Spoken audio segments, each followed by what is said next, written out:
안녕하세요. 반갑습니다. 한포TV입니다. 오늘도 어김없이 찾아온 한국갤럽 여론조사 분석 영상입니다. 한동훈 대표께서 매번 1위 하는 그래프가 아니어서 왜 이런 영상을 만드느냐고 물어보시는 분들이 꽤 계셨죠. 맞습니다. 지금까지 한동훈 대표는 1위를 해본 적이 없습니다. 하지만 지지율은 꾸준히 오르고 있었고 부분 지역별로 좋은 성적을 거두기도 하였죠. 저는 절대 멈추지 않고 한국갤럽 여론조사를 분석했습니다. 민주당과 국민의힘 지지율 차이는 여전히 8% 정도 차이가 납니다. 물론 국민의힘이 단일 후보가 나오게 된다면 달라질 거라 생각합니다. 드디어 우리가 지지율 1위를 되찾았습니다. 이게 정말 의미 있는 수치인 이유는 여전히 의견 유보층이 23%나 있긴 하지만 보수 진영을 지지하는 사람들의 지지율 사이에서는 1위를 차지한 것이 의미가 있습니다. 물론 다음 주가 되면은 격차는 더 벌어질 것으로 보이고요. 다크호스라고 불렸던 한덕수마저 뛰어넘게 되었습니다. 참고로 보수 진영 주자들의 지지율을 다 합치게 된다면 지지율은 30%를 보이고 있습니다. 참고로 이준석은 포함하지 않았습니다. 오히려 이준석보다는 이낙연의 지지율을 흡수할 가능성을 보는 게 이준석은 이번에 끝까지 완주할 가능성이 높고요. 이낙연은 끝까지 완주하지 못할 가능성이 높아서 반명연대라는 명목으로 한동훈 대표에게 흡수될 것으로 보이고 있습니다. 확실히 수치를 보니까 오세훈 시장이 불출마 선언하여서 분산되었던 지지율은 한동훈 대표가 완전하게 흡수한 것으로 보여지고 있습니다. 지난주에 이어서 똑같이 서울 지지율은 한동훈 대표가 1위를 했고 서울에서 압도적인 위치를 차지하게 된 이유는 역시 서울시장 오세훈의 역할이 큰 게 아닐까 생각합니다. 딱 눈에 보이는 대로 느껴지겠지만 서울에서 보수 지지층을 다 합치면 이재명을 압도합니다. 역시 국민의힘 경선이 과열되니까 한덕수의 지지율이 찌그러집니다. 한동훈 대표가 지적한 대로 치사하게 무소속 출마가 아니라 정정당당하게 국민의힘 경선을 했어야만 합니다. 괜히 노욕 부리면서 경선을 우회해서 올라올 생각하지 말고요. 지금 지지층 생각해서 출마를 고민하고 있겠지만 그거 거품이자 허상입니다. 한덕수 총리는 그냥 불출마하고 가만히 계시길. 요즘 빅텐트가 굉장히 뜨겁습니다. 김문수고 홍준표고 지금 국민의힘은 빅텐트를 준비하고 있는데요. 저는 개인적으로 빅텐트에 대해서 좀 회의적입니다. 왜냐하면 원치 않은 가재, 붕어, 말미잘 같은 존재들과 힘을 합치게 된다면 생각보다 지지율이 미미하게 오를 수가 있습니다. 아까 제가 말했듯이 비명계 하면 이낙연이 떠오를 수가 있는데요. 그나마 이낙연이 빅텐트를 쳤을 때 조금 유의미한 효과는 나겠지만 이낙연 또한 두 개의 정과를 가지고 있습니다. 게다가 문재인의 총리였기 때문에 보수층의 거부감이 있죠. 이번 선거는 상대가 이재명인 만큼 반명연대로 뭉쳐질 가능성이 있지만 이낙연을 흡수하는 것은 신중하게 접근할 필요가 있습니다.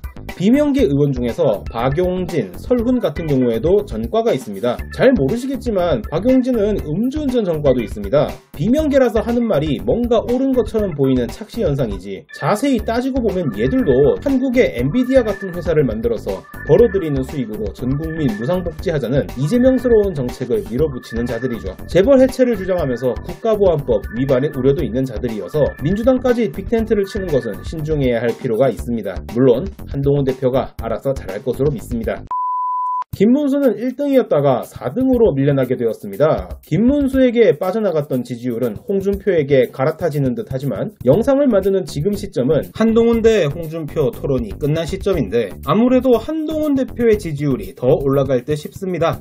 홍준표의 지지율도 치고 올라가는 것은 아니고 4강전에 올라갔기에 이철우나 군소 후보의 지지율을 흡수해서 가장 높은 7%가 되긴 했지만 그마저도 박스권에 갇혀 있습니다. 김문수는 토론으로 지지율이 내려간 것으로 예상되지만 홍준표는 아직 토론 전에 나온 여론조사라서 알 수가 없습니다. 그런데 3시간에 걸쳐서 탈탈 털린 홍준표를 생각해보자면 중도층과 책임당원이 어떻게 생각할지가 참 궁금합니다.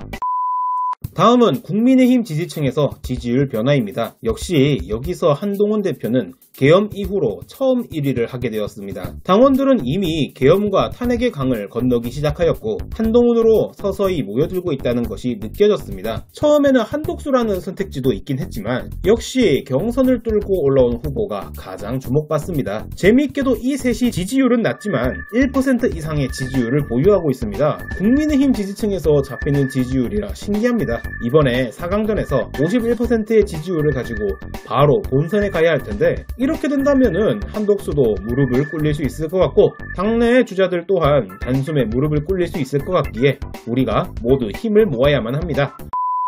이상하게 다른 언론이나 유튜버들이 주목하지 않은 지역, 바로 대전, 세종, 충청 지지층입니다. 한동훈 대표는 항상 이 지역에서 지지율을 꾸준히 얻어왔고 지난주와 마찬가지로 1위의 지지율을 유지하고 있었는데요. 지난주보다 더 큰 격차로 1위를 유지하고 있습니다. 이 지역은 중립적이다라는 평가를 받고 있죠. 그런데 인구도 많고 캐스팅 보트로 불리는 지역인지라 여기서 1등을 하고 있는 게 굉장히 중요하다고 합니다. 참고로 이 지역에는 이회창이라는 인물을 상징합니다. 이회창은 대통령 빼고 다 해본 사람이기도 하지만 본인 선거 빼고 다 이겨본 사람이기도 합니다. 총선을 지휘하면서 늘 일당을 놓치지 않았던 대단한 인물이죠. 비록 지금은 정계 은퇴를 하고 많이 연로하였지만 여전히 그를 기억하는 사람은 많이 있습니다. 그럼 그가 항상 바람을 일으켰던 지역이 바로 대전, 세종, 충청 지역이며 한동훈 대표 또한 이 지역에서 바람을 일으키고 있습니다. TK 지역에서 지지율 1위가 되는 것도 중요하지만 TK와 부울경은 보수당의 단일 후보만 결정되게 된다면 얼마든지 인정하고 따를 수 있는 지역입니다. 지금은 경선 기간이고 지지층이 분산되어 있긴 하지만 결국에 단일된 후보를 인정하고 지지할 거라 믿고 있습니다. 게다가 이재명의 거부 반응도 큰 만큼 얼마든지 결집할 수 있죠. 보십시오. 저는 이 채널을 계엄 전에 만들게 되었습니다. 계엄 이후에 줄기차게 한동훈 대표를 지지하고 있으며 한동훈 대표가 탄핵을 선택하여도 한동훈 대표를 지지했습니다. 한동훈 대표가 울산을 방문하게 되었을 때 지지율이 4%였고 기자들이 한덕수가 더 높다면서 비아냥거리는 질문을 하여도 저는 한동훈 대표를 믿고 현장 방송을 했습니다. 그리고 한동훈 대표가 1위가 될 거라 믿으면서 지금까지 계속 한국갤럽 여론조사를 분석하였죠. 마침내 한동훈 대표는 1위를 달성하게 되었고 다크호스라는 한덕수마저 앞서기 시작하였습니다. 영상으로 주변 사람들을 계속 설득하고 있으며 저 또한 한동훈 대표의 지지율을 끌어올리는데 조금이나마 이바지했다고 자부하고 있습니다. 이런 저를 응원해주시는 분들이 굉장히 많이 있습니다. 구독자도 많이 늘었고 조회수도 꽤 늘었습니다. 늘 후원을 부탁한다는 부탁에 답해주셔서 양심이 너무 없는 것 같아 죄송하다는 말씀을 올리겠습니다. 한동훈 대표를 지지하면서도 여러분들의 사랑에 많이 기쁩니다. 물론 여유가 있는 분들은 진짜 큰 돈이 아니라 딱 1만원의 후원금을 부탁하겠습니다. 커피값 10비 정도 금액을 부탁하는 겁니다. 물론 후원해주시는 모든 분께 후원 금액이 아깝지 않도록 많은 사람들을 설득해 나가는데 노력하겠습니다. 이 영상의 왼쪽 위에 있는 계좌번호로 꼭 좀 부탁하도록 하겠습니다. 후원해주시는 분들 정말 감사합니다.